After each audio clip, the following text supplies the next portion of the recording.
چراغ ندڵن چراغ ندڵن هەر کەس غەریبن هەر داغ نەدڵن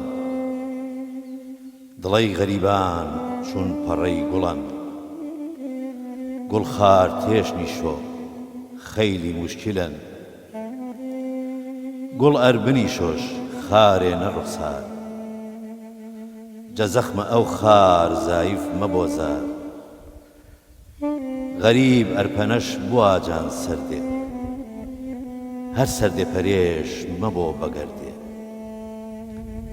دڵەی غەریبان میسلی گوڵدارۆ کافر ئەو کەسەن غەریب ئازارۆ مڵک غەریبیم بێ حەسا و دیەن داغ غەریبیم جەحەت بەرشیەن هەر کەس مەکەرۆ غەریب نەوازی بێشک خوداوەن لێش مەبۆ ڕازی هەر کەس مەجێڕۆ غەریبان عیززەت پەی وێش مەسازۆ جایێ لە جەننەت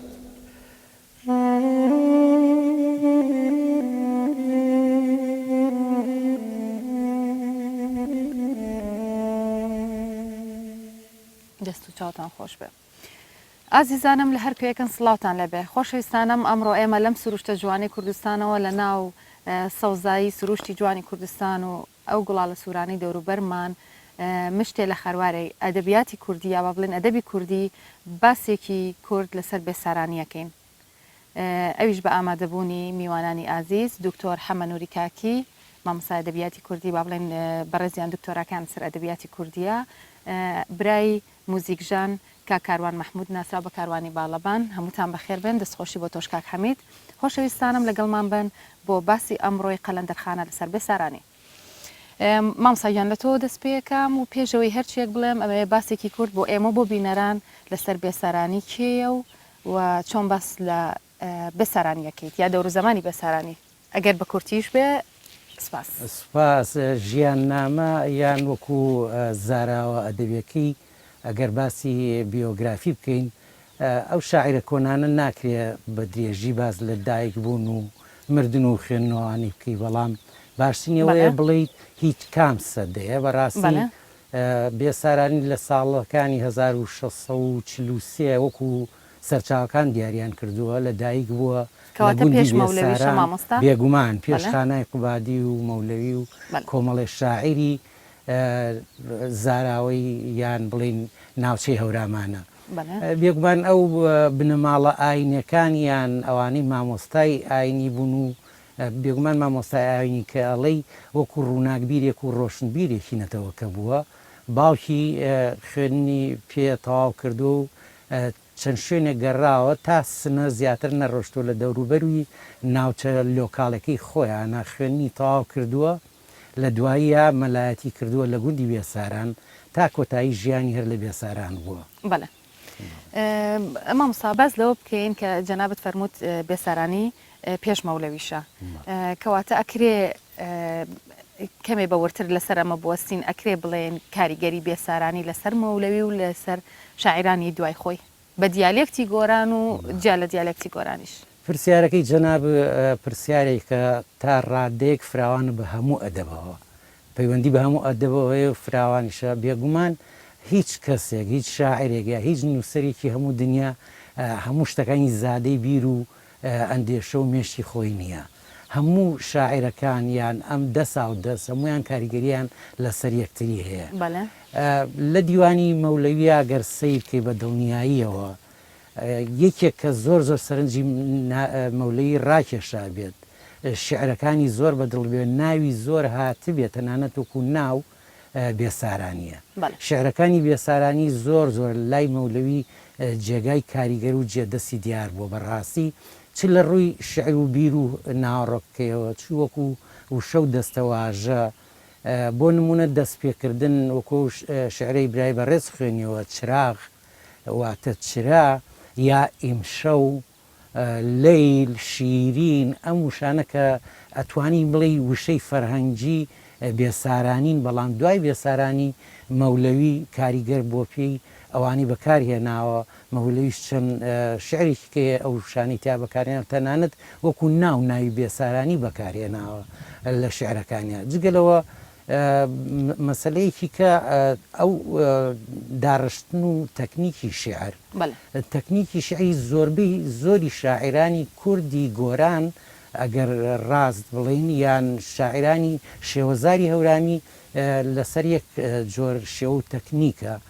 نزیکن لە یەکەوە ئاوازەکەی خۆشە بۆ زمانی کوردی کە پێوتێ کێشی بڕگەی دەبڕگەی یا کێشی سیلاب یا پەنجەی پێوترێ بەڵێ مامۆستا بێگومان ئەو سەردەمەی بێسارانی شعریتان نووسیوە کە سەردەمێکی زۆر دوورە لە ئێستەوە کە توانین بڵێن بە یەکێک لە شاعرە هەرە کۆنەکان کە بە زمانی کوردی شعران نووسیوە داهەندێت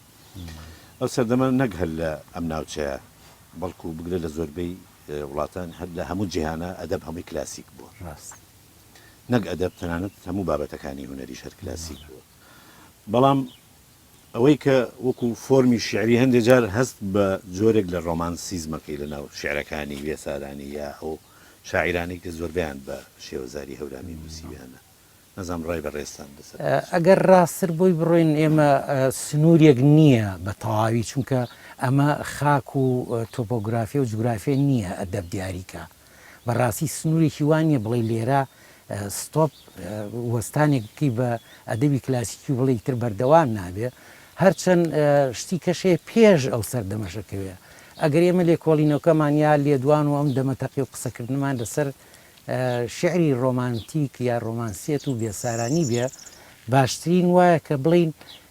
لە دوو ڕوانگەوە یەکیان مەسلەی ڕوخسار و ڕواڵەتی دەرەوە ئەمە لەو ڕۆوە سەیریکەی بێسارانی کلاسیکە بەڵام وەکو ناوەڕۆک و وەکو زۆر بابەت سەیریکەی ڕۆمانسیەتی تایە کەوابێ ڕۆمانسیەتی ئێمە جیا لە ڕۆمانسیەتی ئەوروپا درەنگتر ڕۆمانسیەتان دەست پێ کرد کەوابێ ئێمە لە لایەنێکی تەکنیکیشەوە نەبێت لە ناوەڕۆک و واتا و شە و سروشت خۆی ڕێگەزێکی سەرەکی ڕۆمانسیێتە کە شاعری کورد نییە مەسلەی سروشتی پژیۆ خستەوە یا فرامۆشی کردبێ جوانەکانی سروشت بە هەموو ڕەنگەکانیەوە ئازایەتی باسکردنی خۆشەویستی و دڵاری سەرکانی گرتن مەسلەی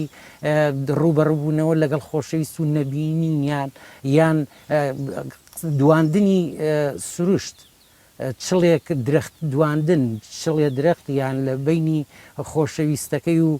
بێسارانیە بێ ئەمانە هەمووی ئەو تایبەتمەندی و خەسڵەتانن کە ڕۆمانسیەت هەیەی کەواتە مامۆستا جێ خۆیەتی باس لەلایەنی کۆمەڵایەتی بێسارانی بکەین بۆ نا زۆر ئاسایە فەرم و پرسیارەکەی منەوەی ئایا بێسارانیش وەک شاعرانی دوای خۆی یا وەک ئەو شاعرانی ئێمە پێیان ئاشنای شاعرانی کلاسیک بۆ تایبەتی ڕنگدانەوەی نووسین بۆ دڵبەر لە شاعرەکانی هەیە بێگومان شاعر نییە یەکێک یان ڕەگەزێکی بەرامبەری وەکو کچێکی جوان شۆخێک نازدارێک لە ناو تێکستەکانیان نەبێت یان سەرچاوی ئیلهام و شعری نەبوو بێت بەڵام مساوی من مەبەستمە دڵبەرێکی ڕاستەقینە نەک دڵبەرێکی خەیاڵی یا ڕوئایی لای شاعر ئەڵێن کاتی فەقێتی لە گوندێکی نزیک بێساران کچێک بۆ بە ناوی ئامینە بەڵام ئەم ئامینەیە وەکو ناو بە تەواوەتی لە ناو تێکستەکانی بێسارانیە نابینرێ یان وەکو بەڵگە و دۆکۆمنتی خەڵکیش قسەی لێ کرد بێت باز لەوە نەکراوە کە کچێکی خواستبێ و هاوسەرگیری لەگەڵا کردی بێت بە ناوی ئامینە لای زۆربەی شاعر و هونەرمەندان ئەم مەسەلەیە هەیە کە نەگەیشتن بە خۆشەویست من وا هەستەکەم ببورن کاڵێم من زۆربەی ڕەخنەگرانیشەم بۆ چوونیان هەیە ئەگەر بێت و بۆ نمونە بڵین لای بێسارانی لە دوای چەند شعرێک و سەردەمێکی گەنجی تێپەڕێن و دوایی بە خۆشەویستەکەی بگاتەوەوانە کابێ پرۆیسەی شعر کۆتاییەت هونەر کۆتایی عشق کۆتاییەت گەیشتن بە شتێک تێربوونە لەوە بەڵام ئەبێت ئەگەر نەژبێت کەسەکە بەڵێ. لای زۆر شاعر وەکو ناوێک هەیە خۆی وێنایەکە کەسێک دیارەکە زڵف و چاو و ئەگریجە و بەژن و باڵای و ئەم جۆرە شتانەی ئەبن بە کەرەسەی شعرەکەی زادی خیاڵە زادەی خەیاڵە جگەلەوە شاعر جاری وا هەیە بەڕاستیەکی وکو بێسارانی ئەژڵێن قسێک لەوەیە کە سۆفیەک بۆ بە ڕێبازێکی خەڵوەتی بووە کە ئەمە ئەوانە زۆر خۆشی دنیا تەرکەکەن بەڵام ئەمەوە ناگەینێ شاعرێک نەبێ ببوورە کەسێک کچێک جوانێک لە ژیانیانەوە بێدیان ئەمیش هەست و سۆزی هەیە هەموو شتەکان هەستە خەیاڵە سۆزە لەبەرەوە ئەبێت کەسێک وێنا بکە لە ئەگەر بوونی هەبێ یان نەبێت زۆر باشە مامۆستاگیان کەواتە یەکێک لە شارەکانی تری بێسارانی پێشکەشەکەین کاکارۆنگیان فەرموو.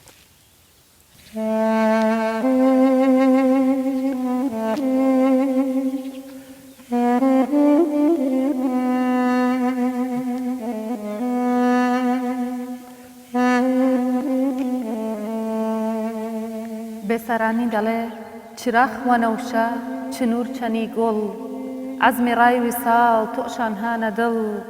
چنوور جەسەر کۆ وەنەوشە جەچەم گوڵجە گوڵستان و هەم بیەنجەم واتشان بە من بەندەی فڵانی چۆن هەڵزاننی بە حاڵ مەزانی بۆ نەڕای ئەڵڵا بکەرە کارێ بیاومێ بە وەزڵ ئەو دڵبەر جارێ چراغ جا هەرسێم بەسەن بەدەستە چه دەستە دەستەی زگاران بەستە چنوور پەی زۆڵفت پەشێ و حاڵشن وەنەوشە سەودای خاڵ خەیاڵشن گوڵ پەی جەمینت مەسۆچۆ چون شەم جەدوورید نیشتن نەپاش خارخەم ساحب مایەنی بوڵەند بۆ پایەت باوایە گێران هەریۆ جەمایەت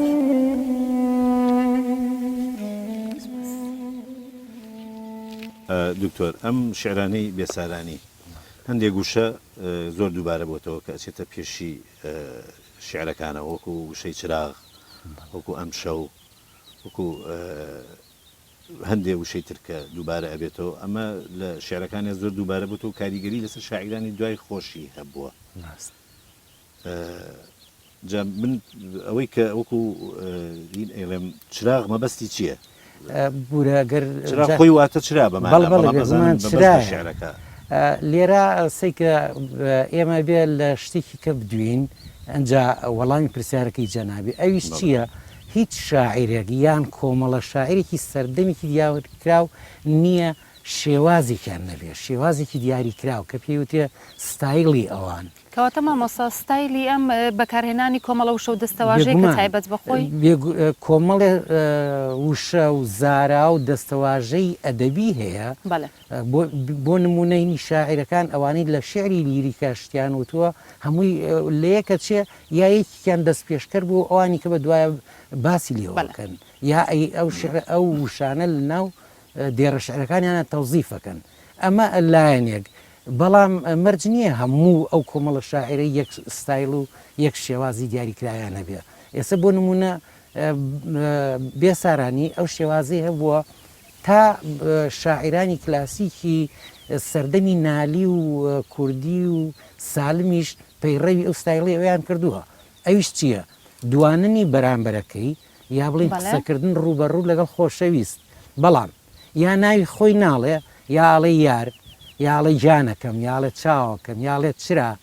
شیرین زڵفلول شیرین زڵفلول فیدای زڵفت گاکرژەنگا لول بۆ نمونە یعنی وشەیەکێنێ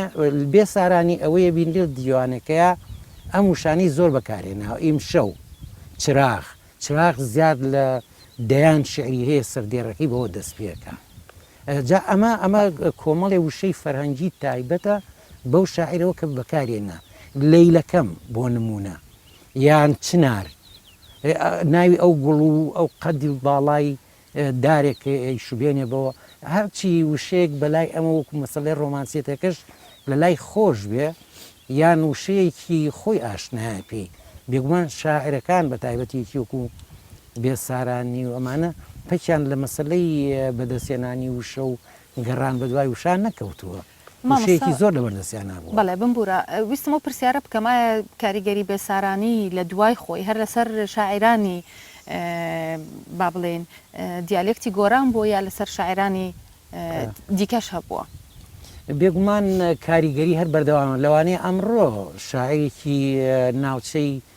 سلێمانی یان بڵین کەرکووک یا شوێنێکی کە دیوانێکی بێسارانیە گرێ بە دەستیەوە شعرێکە بێ ئەمە ئیلانێکی بووە یان بێت سەر لە نوێ بە شێوازێکی نوێ بەم شعری نوێ و ڕێبازێکی نوێ شێرێکداڕژێ و بەڵام شتەکەی لە بێسارانی و وەرگرتووە کاریگەری هەر بەردەوامە وەکو باسمان کرد پێشتر نامێ دووبارەی کەمەوە لەسەر مەولەوی زۆر کاریگەری بۆ مەولەوی خۆی باسیەکە لەسەر خانە قوبادیە بووە هی بێسەرانی لەسەر شاعران تەنانەت گۆران کە شاعرێکی نوێ بوو لە سەدەی 1920 تاوەکو کۆتایی 1960 ژیاوە ئەیبینین بۆ نمونە وشەی پاییز ئەگەر خۆی شاعیرەکان نەیڵێن یان ئەوە نەڵێ منەمە کاریگەری بێسارانیە یا مەولەویە هەرچەند گۆران ڕازگۆیانە هەندێجار ئەم شتانی وتووە بەگشتیەڵێ ئەمە ناوچەی هەورامان و شاعیرەکانی مەولەوی بە تایبەتی سەرچاوی ئیلهامی من بووە زۆر شتم لەوان وەرگرتووە بێگومان ئەمە ڕازگۆییە کە لە دەبا بێسارانی بەسەر پیرەمێردەوە ئەو شعرەی جەناب بخوێنتەوە ئێوە باستان کرد سیرەکە ئەو خۆشەویستەکەی ئەوێ دیارریەکی هۆبە دیاری سیکەن 300-400 ساڵ لەمەوە پێش بێسارانی بەو شێوە مۆدێرنە ئەوێ گوڵ چەکێک گوڵ بێتە بەردەمی خۆشەویستەکەی بەڵام سیرەکە گوڵی کوردستان چییە چنوور نمونە وەنەوشە ئەمانە ئەگرێت و ئەیبەستێ بەڵام بەپێی ئەمە لێرە لە ڕۆمانسیەتەکە لاکەوێتەوە ناو کلاسیک هەمویان ئەبەستێت دەستبەستیانەکە و ئەیباتە بەردەمی خۆشەویستەکەی ئەوە بە جوانەزانێت مەسەلەکە ئەمە لە ناو ڕۆمانسیێتە کۆمەڵی جوانی هەیە ڕەنگی سەوز هەیە هەرچەند بێسارانی ئەو شتانەی بۆ مەسلەی شەهید و پیرۆزی ڕابەری ڕێبازی تەریقەتی سۆفیگەری و ئەوانە بەکاری ناوە ڕەنگی سوور ڕەنگی سەو زمانی لە شعرە بەکاری نەواتە لایەنێکی عیرفانیشی هەیە زۆر باشەکەواتە دواتر باز لەوە شەکەین خۆشەویستانی قەلەندەرخانە بە جێمان مەهێڵن گوێ لەم شارەی دیکەی بێسارانی بگرن کە کاک حەمید پێشکەشێکە.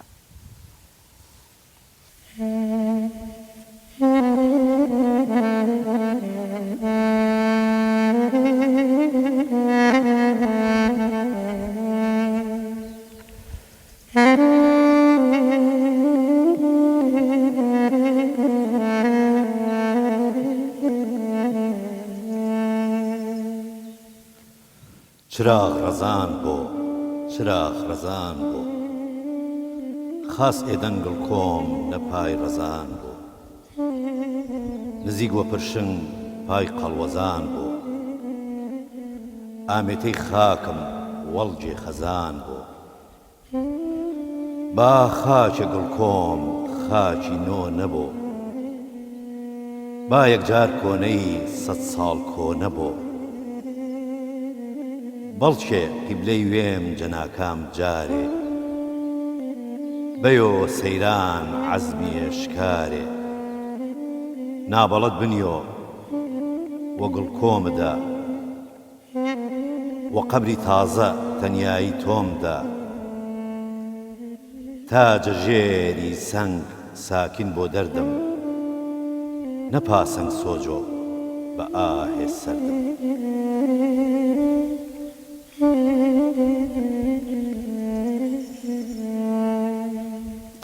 مامۆستاتان خۆش بێ فەرموو کاک حەمید. ویستم پرسیار لەسەر ئەوە بکەم بێسارانی بە شێوەزاری گۆرانیە ناوچەی هەورامان شعری نووسیوە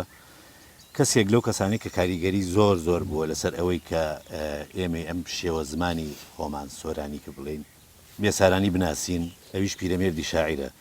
کە گەلێک لە شعرە ناسک و جوانەکانی بێسارانی و مەولەوی و گەلێک لە شاعیرانی تری گۆڕیوەتە توانین وەرجێڕان نییە گۆڕیوێتی لە دیالکتیکی گۆرانەوە بۆ دیالکتیکی کرمانجی ناوەڕاست کرمانجی ناوەڕاست یا شێوەزاری سلێمانی ناوچی سلێمانی بەڵێ بەڵێ وەکو بەڕێستان ئاماژە پێ کرد لە ناو یەک زمانە وەرگێڕان نییە بەڵێ لە شێوەزارێکەوە بۆ شێوەزارێکیکە یا لە دیالێکتێک بۆ دیالێکیکە پیرەمێرد کاری هوەری زۆری کردووە بەڕاستی چونکە خۆی شاعیرێکی گەورە بووە زمانزانێکی باشیش بووە لە شێوەزارەکانی زانیوە بێجگە لە ئەگەر بە کورتی شتێک بڵین سیرکەین پێش ئەوە مەموزین خەریکی مەموزینی خانی بووە هێناوێت سەر شێوەی سۆرانی و شتێکی کردووە کە ئێمەمانانی پێ ئاشنا کردووە جگەلەوە چەند تێکستێکی بێسارانی وەکو بەڕێستان ئاماژەتوێ هی بێسارانی و زۆر شاعیرانیکەی هێناوە بەڵام بەداخەوە بەپی ئەو سەردەمەیە پیرەمێرد لە ساڵانی سەتایی 1920 یان بۆ سەرەوە کە ڕۆژنامەی ژین و ژیانەوەی هینکردو لەوێ ئەو شێوە زانستی ئێستا وەکو ڕێبازی لێکۆڵینەوەی زانستی و ئەمە نەبووە ئیشارەتی پێوا بڵێ ئەم شعرم لە فلان شاعرە وەرگرتووەوانە خۆی سەلیقەیەکی بۆ بە جاری واشەیە پەلەی کردووە لەوانە شعرێکی بێسارانی هێناوە دای ڕشتۆتەوە نەیگوتووە وەرجێڕان یا ناوی کەسی کەیشی لێ نەناوە خۆی یەکسەر شعرەکەی لە ڕۆژنامە دابەزانوە بە شێوەیەکی جوان بەڵام هوەرێکی بەرزی توانیوێتی لە ناوەڕۆکی شعرەکەی بێسارانی تێبگا بەڕاستی دەقەکەی نەشێوانەوە زۆر بە جوانی کردوێتی بە شێوەی ناوچەی سلێمانی و کارێکی هوەری بەرزی کردو دکتۆر بابەتێکی تر هەیە کە ئێمە گوێ لە شعرەکانی بێسارانی یەکدین کە بم شێوە زمانە نووسرا و ئەگەڕێتەوە بۆ نزیکی 400 ساڵ لەمەوبەر ئەو شعرانە ئەم زمانانی کە لەم ناوچەیە هەبوون ئەم زمانە بڵین زمانە هندە ئۆروپیەکانیا ئەو زمانانی کە لە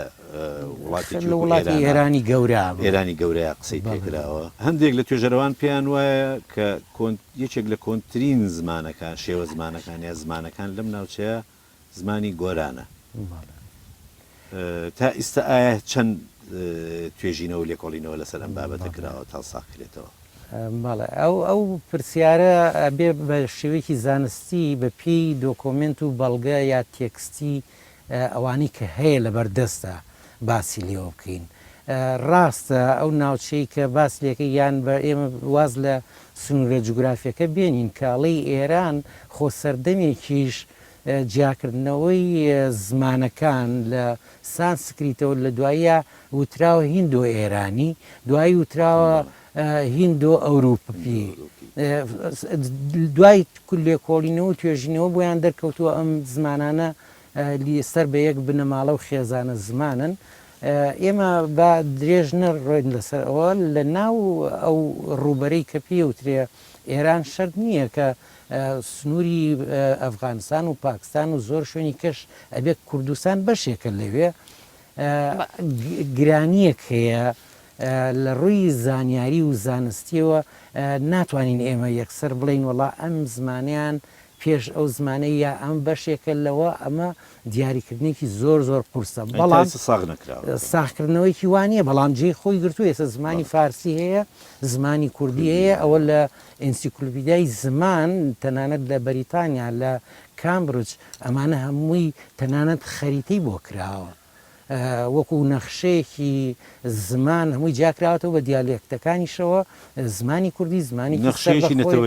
بەڵێ زمانی کوردی زمانێکە بەشێکە لە زمانە هیندۆ ئەوروپیەکان یەکێکە لەوانە لە سەردەمێکە ئەڵێن لە فارس جیابۆتەوە زمانی فارسی شەرە گەڕێتە سەر ئەو سانسکریتیانە بەڵام ئێمە ئەبێت لە مەسلەی شعر و ئەمانە باز لە وشە و زاراوە ئەکەین زۆر ئاساییە وشە و زاراوە و دەستەواژەی ئەدەبی بە تایبەتی شعری لیریک شعری تەسەوف ئەم جۆرەشتانە لە ناو ئەم دوو زمانە دراوسیانە هاتوچۆ بکە ئێمە زمانی عەرەبی هیچ دەخلێکی بە ئێمە نییە زۆر وشە هێنین یا وشە ئێمە شتۆتە ناوەوانەوە ئێمە باسەکەمان لەسەر فارسی و کوردی بێیان ئەوەی بە ڕێز پرسیاری لەسەر کرد گۆران بۆ یان هەورامی بە کۆنتترین زمان داهاندێت ئێستا بە کورتەکەیەوە بڵێم چەند تێکستێک هەیە کە یەکێک لەوانە ئاڤێستایە ناڵی بە شێوەی هەورامیە شێوەزاری هەورامیە بەڵام وەکو لێکۆڵینەوەی لەسەرکراوە لیژنەیەکی زۆر زانستی لە ئەکادیمیای سۆڤێت لێکۆڵینەوەیان لەسەر کردووە سەیران کردووە نزیکترین زمان کە ئێستا هەبێت کە زۆر نزیک بێ لە ئاڤێستاوە زمانی شێوەزاری هەورامیە. لەبەر ئەوەیە ئاڤێستا لە دوای ئاڤێستاوە ئێمە هەندێشتی پیرشالیاری زەردەشتی و سرە ئەنجام و ئەمانەمان هەیە ئەم تێکستانە هەیە زۆر کۆنترن لەو تێکستانی کە بە شێوەزارەکانی کە یا بە دیاریەکتی کرمانجی ژووری یا کرمانجی ناوەڕاز بێت. بەڵێ مامساجان مامسا زۆر سپاس بۆ ئامادەبوونێت بەداخەوکێ مە ناتوانین و بە تایبەتی ویسمان لەسەر لایەنی ئەیفانی لە لای بەسارانە قسە بکەین هیوادارم دەرفەتی ئەومان هەبێت لە داهاتووە سپاس بۆ ئامادەبوونت مامۆستا حەمەد نووریکاکی ئەوەی کەوتێکی هەبوو زۆر سپاس مامساییان دەست بەش کاک حەمید کاکەڕوانگیان زۆر سپاس دیارە من و تۆ هێشتا ماڵمانە من ئەمەیە شعرێک ینی بەرنامەکە بە شعرێ بە کۆتا بێنم خۆشەویستانم ئەم سروشتەی کوردستان هێند جوانە وەسف ناکرێ هیوادارم برادرانی کامێرامان دوای ئەوەی کە مەشعرەکەم تاواکەم لە جێی منەوە ئەو دیمەنەش پیشانی ئێوە بدەن خۆشەویستانم بە شعرێکی بێسارانی کۆتایی بە بەرنامەکە دێنین تا ئاڵلقەی تری قەلەندەرخانە ماڵی هەمووتان ئاوەدان بێ.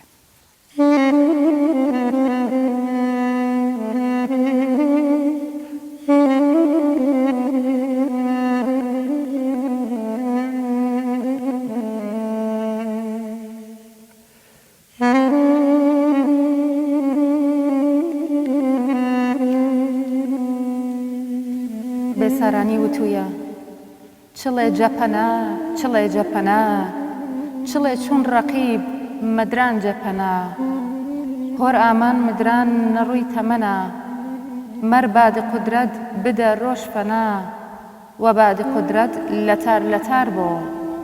نمازۆ باڵای قیبلەم دیار بۆ بسۆچۆ باهر بازەدەی سەحەر ڕیشەش جەزەمین بەربیۆوە بەر تا باڵای قیبلەم شەمخانان بوینون بەچەم نەبەر زەبانان